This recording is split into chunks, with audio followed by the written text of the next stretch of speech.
प्रिय विद्यार्थियों, स्वागत है आप सभी का आपके अपने YouTube channel Anil online education में। तो प्यारे बच्चों, मैंने आपको कक्षा 9th की मैथ का अध्याय 1 पढ़ाना शुरू कर दिया था और अध्याय 1 में सबसे पहले मैंने आपको बेसिक नॉलेज समझाया। इसके जस्ट बाद मैंने आपको एक्सरसाइज यानी प्रश्नावली 1.1 पढ़ाई। आज मैं आप सभी लोगों को कक्षा 9th की मैथ की प्रश्नावली 1.2 समझाने वाला हूं। सभी बच्चे ध्यान से समझेंगे।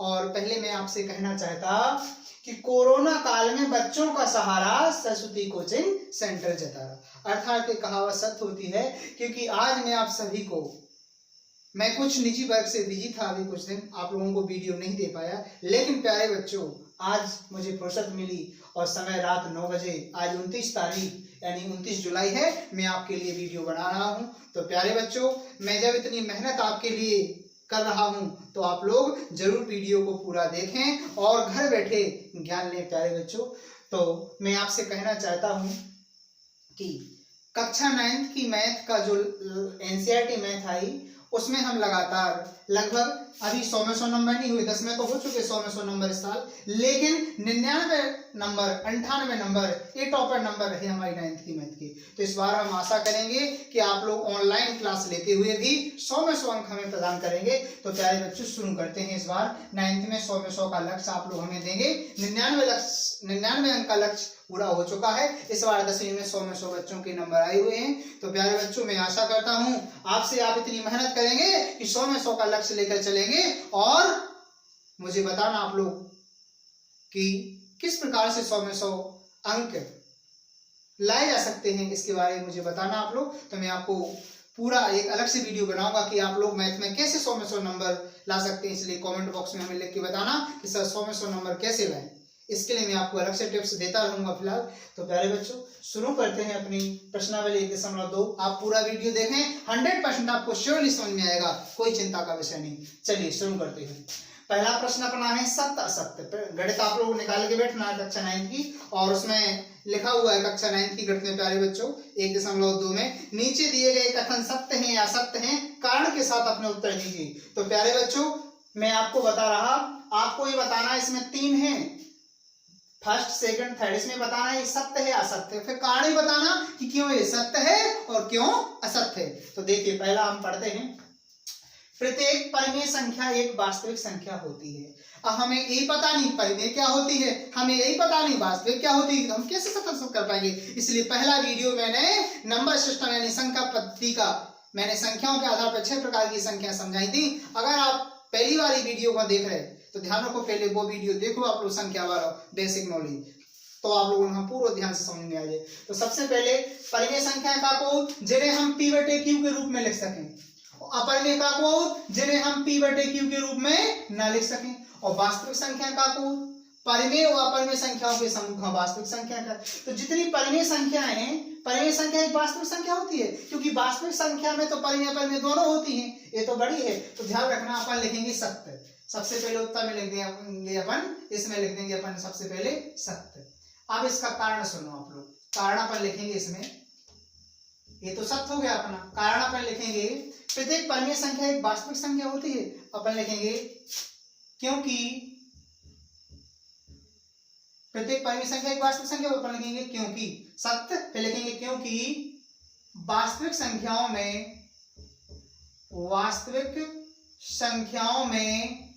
परिमेय व अपरिमेय संख्याएं सम्मिलित होती हैं। परिमेय व अपरिमेय संख्याएं सम्मिलित होती हैं। आप ऐसा उत्तर लिख देना प्यारे बच्चों, सम्मिलित होती हैं, कुछ भी लिख देना आप लोग, मेरी भाषा को समझ रहे होंगे। अगला देखें आप लोग, लिखा है संख्या रेखा का प्रत्येक बिंदु वर्गमूल m के रूप का होता है, जहां m एक प्राकृतिक संख्या है। प्राकृतिक संख्याएं हमेशा आपको पता है, मैंने बताया था, 1 से शुरू होती हैं, अनंत तक होती हैं, हमेशा ये धनात्मक होती हैं प्राकृतिक संख्या। लेकिन जब भी कोई संख्या रेखा पर कोई हम चीज निरूपित करते हैं, माना कि यहाँ पर 0 है, तो यहाँ पर प्लस वाली संख्या होती है, यहाँ पर माइनस वाली संख्या होती है। तो ध्यान रखें, में लिखा है जहां m एक प्राकृतिक संख्या है, वर्गमूल जो m है वो एक प्राकृतिक संख्या है और प्राकृतिक संख्या हमेशा धनात्मक होती है, लेकिन संख्या रेखा पर इस साइड धनात्मक इस साइड ऋणात्मक संख्या होती है। तो प्यारे बच्चों ये सत्य हो जाएगा क्योंकि संख्या रेखा पर धनात्मक और ऋणात्मक प्रकार की संख्या होती है, ना कि सिर्फ प्राकृतिक। तो अपन लिखा है संख्या रेखा का प्रतीक बिंदु रूढ़ m के रूप का होता है, अपन लिख देंगे असत्य। असत्य पहले तो असत्य लिख देंगे अपन, फिर लिखेंगे संख्या रेखा का प्रतीक बिंदु रूढ़ m के रूप का नहीं होता है, जहां पर नहीं लिख देंगे नहीं होता है क्योंकि संख्या रेखा पर धनात्मक व ऋणात्मक संख्याएं होती हैं, संख्याएं होती हैं। आप लोग एक भाषा लिख देना क्योंकि संख्या रेखा पर धनात्मक ऋणात्मक होती हैं, उसमें कहा गया है सिर्फ प्राकृतिक संख्या, जो सत्य हो जाएगा। अगला देखिए, प्रत्येक वास्तविक संख्या एक अपरिमेय संख्या है। अब आप लोग ये बताओ, प्रत्येक वास्तविक संख्या है वो अपरिमेय संख्या है, क्योंकि वास्तविक संख्याएं तो परिमेय संख्याओं का प्लस अपरिमेय संख्याओं का समूह होता है। अब देखिए प्रत्येक वास्तविक सिर्फ अपरिमेय थोड़ी है, परिमेय भी तो होती, तो अपन इसमें को भी असत्य लिख देंगे, अपन लिखेंगे असत्य। फिर लिखेंगे कारण में क्योंकि वास्तविक संख्याओं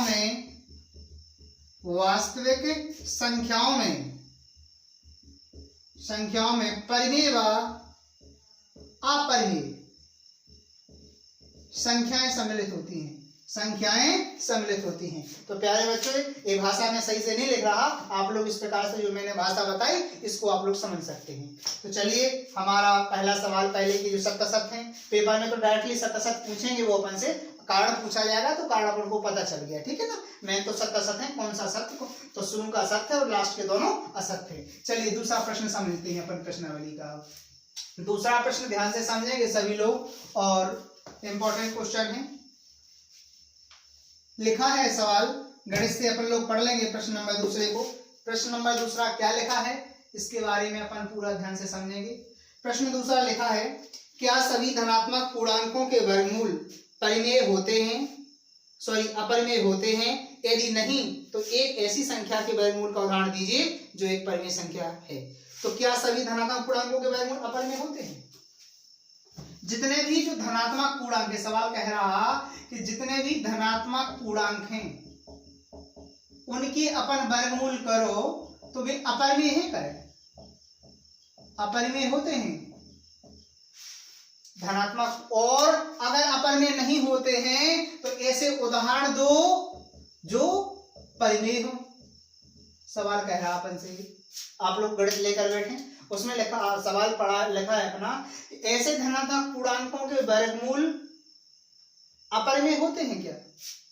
यानी सभी धनात्मक पूर्णांक इनके वर्गमूल अपरिमेय होते हैं, यदि नहीं तो उदाहरण दो, बताओ कि कौन से परिमेय है। तो प्यारे बच्चों धनात्मक पूर्णांक हमेशा प्लस वाले होते हैं, एक से लेके अनंत तक होते हैं, और उसमें लिखा है उनके वर्गमूल। अब जैसे अपन वर्गमूल करते हैं, एक का वर्गमूल है, अब एक का वर्गमूल एक होता है, दो का वर्गमूल नहीं होता है, तीन का वर्गमूल नहीं होता है, रूट का रूट रहेगा, चार का वर्गमूल दो होता है। तो प्यारे बच्चों सबसे पहले तो आपको एक बात समझने की जरूरत है कि जिनका वर्गमूल होता है वे परिमेय संख्याएं होती, और जिनका वर्गमूल नहीं होता है वो जिनका वर्गमूल होता है वे परिमेय होती हैं, और जिनका वर्गमूल नहीं होता है वे अपरिमेय होती हैं। जैसे एक का वर्गमूल है तो ये परिमेय हो गई अपनी, रूट दो का वर्गमूल होता ही नहीं इसलिए अपरिमेय संख्या हो गई, रूट तीन का होता ही नहीं इसलिए अपरिमेय हो गया, रूट चार का वर्गमूल होता है इसलिए परिमेय हो गया अपना। तो अपन लिख देंगे कि जितने भी धनात्मक पूर्णांक हैं इनके वर्गमूल अपरिमेय होते हैं। अपन लिख देंगे कि सभी धनात्मक पूर्णांकों के वर्गमूल अपरिमेय नहीं होते हैं।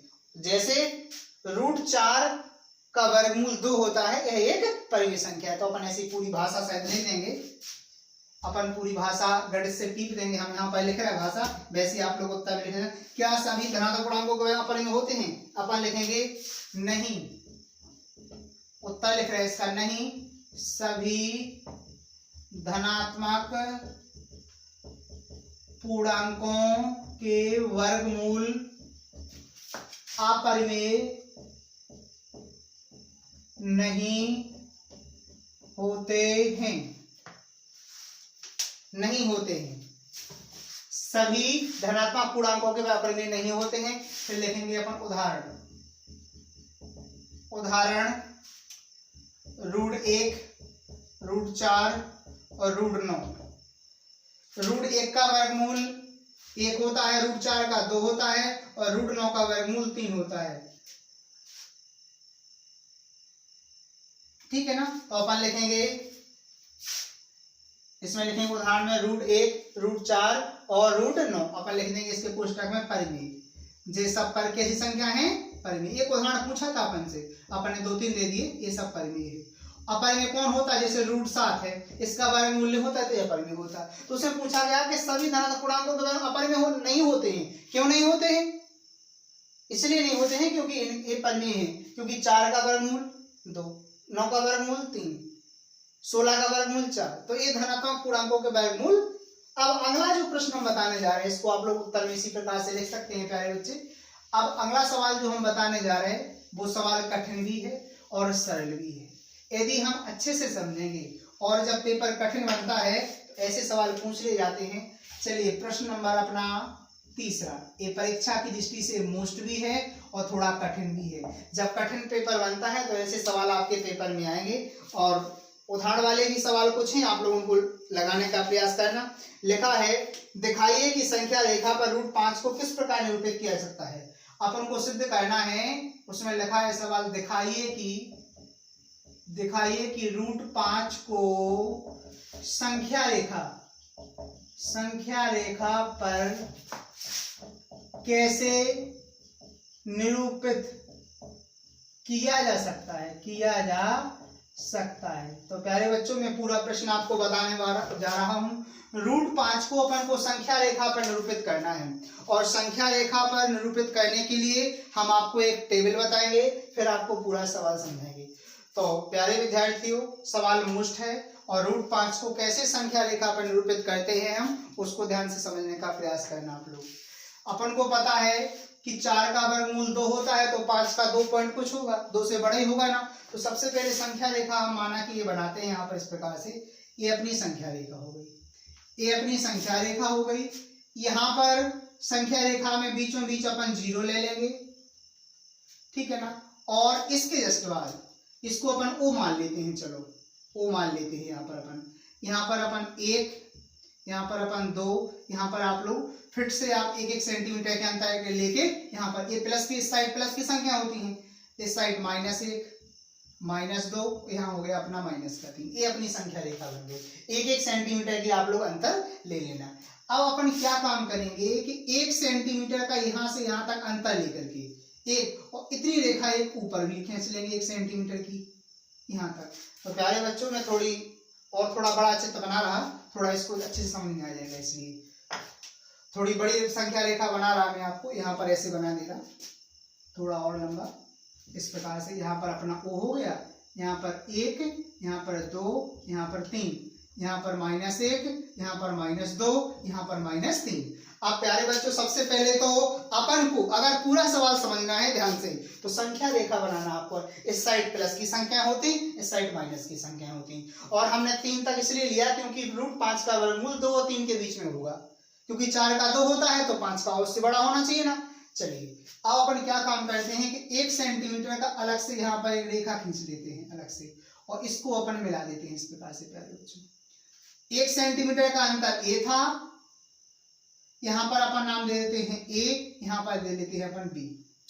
यहाँ पर अपना O से A और जी अपना A से B, 1-1 सेंटीमीटर का अंतर हो गया अपना। अब अपन क्या काम करेंगे, 1 सेंटीमीटर, एक इकाई लिख लिया, चाहे मीटर हो चाहे सेंटीमीटर हो, कुछ भी हो। अब अपन क्या काम करेंगे, एक A अंतर है, यहाँ से एक A है। अब इसी प्रकार से अपन एक टेबल और बताएंगे। देखो, समकोण के सामने की भुजा कर्ण होती है, तो समकोण बन रहा है यहाँ पर, तो इसके सामने की भुजा कर्ण हो गई, तो लंब आधार A है और लंब A है। अब इसी प्रकार से अपन 1 सेंटीमीटर यहाँ खींचेंगे इस प्रकार से, और यहाँ पर अपन समकोण बनाएंगे, यहाँ पर इस प्रकार से खींच देंगे एक और। तो अपन यहाँ पर एक इकाई लेंगे। अब अपन को पता है 1 और 1, जब पाइथागोरस प्रमेय यहाँ पर लगाएंगे इसलिए यहाँ का हो जाएगा √2 हो जाएगा। अब अपन को पता है, अब समकोण के सामने की भुजा फिर कर्ण हो गई, तो ए अपना जो ए है ये तो अपना आधार ही रहेगा, वही अपना क्या रहेगा अपना ये अपना आधार ये रहेगा, लंब ये रहेगा अपना, ठीक है ना। तो अपना क्या हो जाएगा अगली स्टेप में, √2 1 का अपन जब वर्गमूल मतलब इसको सॉल्यूशन करेंगे पाइथागोरस प्रमेय से, तो यहाँ पर अपना आ जाएगा √3। इसको बढ़ते जा रहे, 1 का वर्गमूल 1, √2 का होता नहीं, √3 का होता है, 5 तक जाना है अपन को। इसी प्रकार से अपन 1 सेंटीमीटर और खींच लेंगे यहाँ पर। अब क्या काम करेंगे, इसको अपन मिला देंगे इस प्रकार से। अब इस प्रकार से मिलने लगी। अब अपन को पता है 1 सेंटीमीटर ये हो गई। अब √3 और 1 को अपन पाइथागोरस प्रमेय से सॉल्व करेंगे जब इसको, तो अपना आ जाएगा 4, और 4 का वर्गमूल कितना होता है प्यारे बच्चों, 2, तो यहाँ पर 2 आ जाएगा। अब अगली स्टेप में अपन क्या काम करेंगे, अगली स्टेप में अपना हो जाएगा, देखो यहाँ पर ए बी, यहाँ पर सी, यहाँ पर डी। अब क्या आएगा, अब अपन को जाना है 5 तक के, √5 तक के। तो अपन क्या काम करेंगे, जब हम 2 को 1 को पाइथागोरस प्रमेय से सॉल्व करेंगे तब आ जाएगा अपना √5। तो यहाँ पर अपना इस प्रकार से अपन 1 सेंटीमीटर और खींच लेते हैं और इसको मिला देते हैं इस प्रकार से। यहाँ पर ए बी सी डी, यहाँ पर हो गया अपना ई। और जब 1 यहाँ पर भी 1 हो गया, अपन 1 को 2 को पाइथागोरस प्रमेय से हल करेंगे तो अपना यहाँ पर आ जाएगा √5। तो पहले तो ये चित्र बनाना बहुत जरूरी है आप लोगों का, है कि अपन भाषा लिख रहे हैं और पूरा आपको डिटेल से समझा रहे हैं। समकोण त्रिभुज में किस प्रकार से जाना और किस प्रकार से रेखाएं खींचने भी आपको समझने की जरूरत है, ठीक है ना। तो प्यारे बच्चों इस प्रकार से अपन खींचते चलेंगे सवाल में, और अपन यहाँ पर एक भाषा लिख रहे हैं। अगर समझ में ना आए सवाल तो हम इसकी दूसरी विधि आपको दूसरे वीडियो में बता दें, अगर जब विधि समझ में ना आए तब। प्यारे बच्चों समझने का प्रयास करो, आप जरूर समझ में आ जाएगा। सबसे पहले अपन लिखेंगे OA बराबर 1 इकाई। कौन सी, O से A तक की दूरी 1 है अपनी, और A से B तक की दूरी भी अपनी 1 है। अब अपन एक काम करेंगे, समकोण त्रिभुज जो छोटा दिख रहा हुई आपको, OAB में पाइथागोरस प्रमेय से सबसे पहले अपन लिखें समकोण त्रिभुज OAB में पाइथागोरस प्रमेय से। पाइथागोरस प्रमेय क्या कहती है कि कर्ण का वर्ग किसके वर्ग के बराबर, आधार के वर्ग के बराबर प्लस लंब के वर्ग के बराबर होता है। अब अपन को पता है कर्ण क्या है अपना, कर्ण है अपना यहाँ पर देखो OB, तो अपना कर्ण हो गया अपना OB। तो OB का वर्ग बराबर किसका वर्ग, आधार, आधार क्या है OA, OA कितना है 1, तो 1 का वर्ग प्लस लंब कितना है अपना AB 1। अब इन दोनों का वर्ग कर देंगे तो OB का वर्ग हो जाएगा अपना 1 का वर्ग 1 और 1 का वर्ग 1 और 1 2, OB का वर्ग हो जाएगा अपना 1 और 1 2, और इसका वर्ग हटाएंगे सेट क्या आ जाएगा, OB बराबर हो गया अपना √2। इस चित्र को समझ लो, मैंने पहले से बना लिया था एडवांस में हमने। अब देखो अपना A आ गया, O से B तक कितना आ गया √2। तो प्यारे बच्चों अपनी एक स्टेप हल हो गई। अब अपन चलेंगे समकोण त्रिभुज OBC में, OBC में चलेंगे डायरेक्टली तो अपना √3 आ जाएगा। फिर अपन चलेंगे समकोण त्रिभुज OCD में, सो अपना 2 आ जाएगा। फिर लास्ट में चलेंगे समकोण त्रिभुज ODE में, सो आपका √5 आएगा। इस प्रकार से अपन डायरेक्ट करते जाएंगे और अपन सॉल्व करते जाएंगे। तो अपन फिर लिखेंगे, जब तो होगी पहली स्टेप नंबर 1, फर्स्ट नंबर पे अपन कौन में चले, समकोण त्रिभुज OAB में, सो अपना आ गया √2। अब चलेंगे अपन इस वाले में, पहले इसमें अपन चल लिए, अब चलेंगे इस वाले में, ठीक है ना। अब इसमें चल रहा है अपन कैसे, समकोण अपन लिखेंगे समकोण त्रिभुज कौन में चलने प्यारे बच्चों, OBC में, OBC में कैसे, पाइथागोरस प्रमेय से। एक बार लिख दिया, हर बार नहीं लिखने अपन का, ठीक है ना। तो अपना पता है कर्ण का वर्ग, कर्ण क्या है इसमें अपना हो गया OC, OC का वर्ग बराबर आधार का वर्ग प्लस लंब का, कुछ भी कर लो। सो अपना 1 का वर्ग कर लो प्लस √2 का वर्ग कर लो। अब इसे सॉल्यूशन कर रहे हैं, OC का वर्ग बराबर 1 का वर्गमूल 1 होता है और रूट से स्क्वायर कट जाता है, इसलिए 2 आ गया यहाँ पर। OC का वर्ग बराबर 2 1 3, और इसका वर्ग हटाएंगे अपन OC का, तो क्या हो जाएगा इस साइड √3। तो अपना प्यारे बच्चों ये आ गया, यानी देखो यहाँ से OCC कितना आ गया अपना √3, ये भी सॉल्व हो गया अपना। अब फिर चलेंगे अपन दो समकोण में चल लिए अपन, अब तीसरे समकोण में चलना है, कौन में अपन को, अपन में लिखना है समकोण त्रिभुज कौन कौन में चल रही है अपन, पहले इसमें चल रही है, इसमें चल रही है, इसमें चल रहा है। देखो आप लोग समकोण त्रिभुज OCD में, समकोण त्रिभुज OCD में, अब अपन को पता है OCD में चलेंगे तो अपना OCD में, तो अपनी OC आ गई, अपनी OD यानी कर्ण हो जाएगा अपना OD। तो